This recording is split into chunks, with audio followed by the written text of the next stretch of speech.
He seems to be Yeah, today. you just have to be forceful, and that's what I've learned. He won't take me out to lunch or give me sweet tea anytime. Yesterday, I had to finally tell him today I need to go to McDonald's. I know better than that. Now, you said, how did this get started? Well, 6 years ago, my wife and I were sitting around at home on Christmas Eve, and our children and I coming home that year.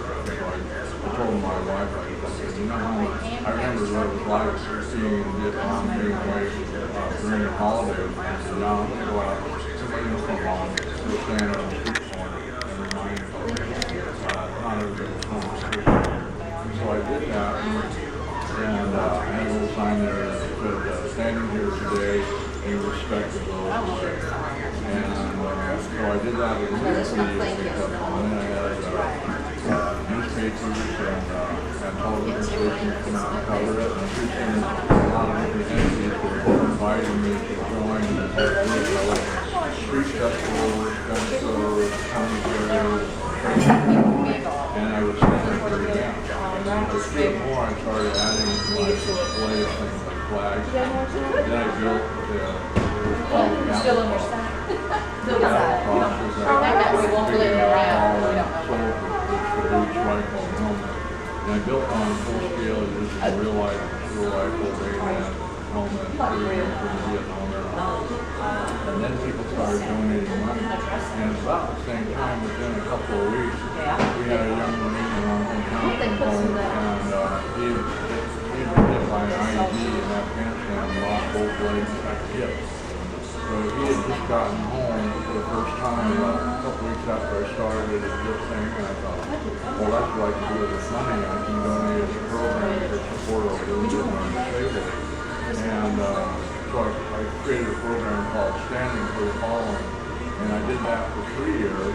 And that's how it all came to fruition.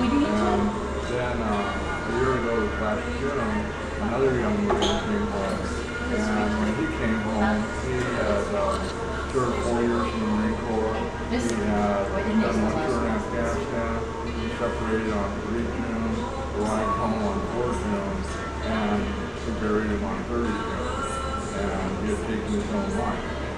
And I had the honor of holding this flag and presenting it to his wife, because he left behind a wife and a woman of honor. I started researching suicide, and I found that the Department of Defense came out with statistics that since 2005, we've lost more active duty members to suicide than we have in combat.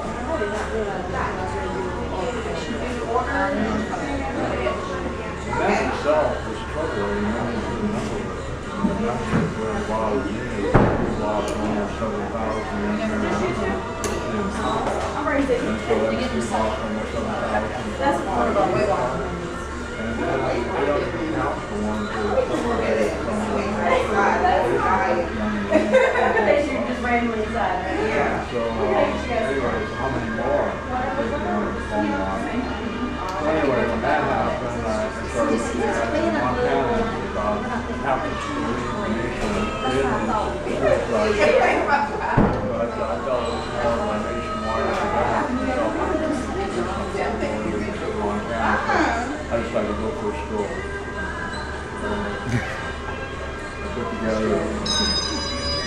I put together this cart. The cart was donated. I tried to go to the company that makes the cart, and they denied a request to donate it.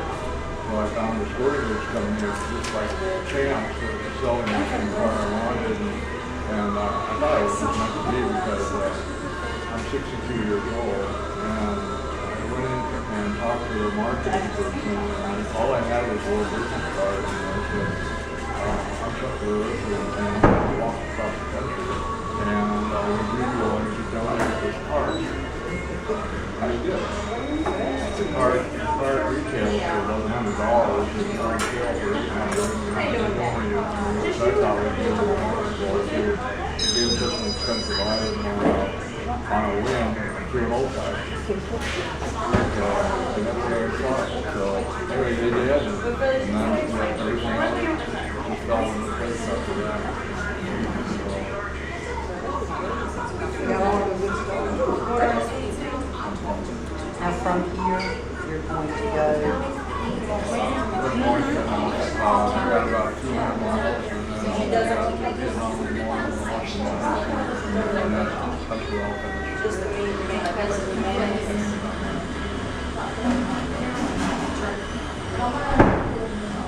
I understand that you have some things that people have asked you about.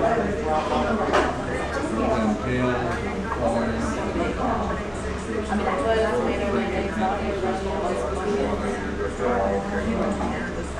I've been given a number of things out there that people just ask me to carry across the country. Husband, son, or other followers veterans from Vietnam. So, yeah, it's an honor. It's an interesting time. I feel like I could do anything, but about one thing, a couple of the blisters that I had and the ones I had, but now that I only have 200 miles left to go, it's like,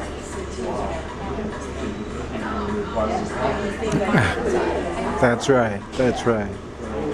There's a restaurant, I love this story. There's a restaurant from Washington, Seattle to Washington D.C. And so I said, why are you in North Carolina? And this is an amazing story because there's a foot pushing a 170-pound car.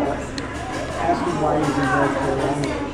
well, it had to do with the Marine I served with in Vietnam, and I've stayed in touch with for 40 years. Anyway, last September I was talking to him, and his doctor he told me that his doctor had told him that he has cancer and that he has years left. And so I told him, well, you hang in there and I'll be on your doorstep this September. And so, but he lives in Jacksonville. But that's okay, you know, it's only a couple of weeks out of my way. So anyway, it's not a big deal, but I went down to see him, and he's doing well. And so I offered him the challenge to be on my doorstep next September. That's So anyway, I told him he doesn't have to walk.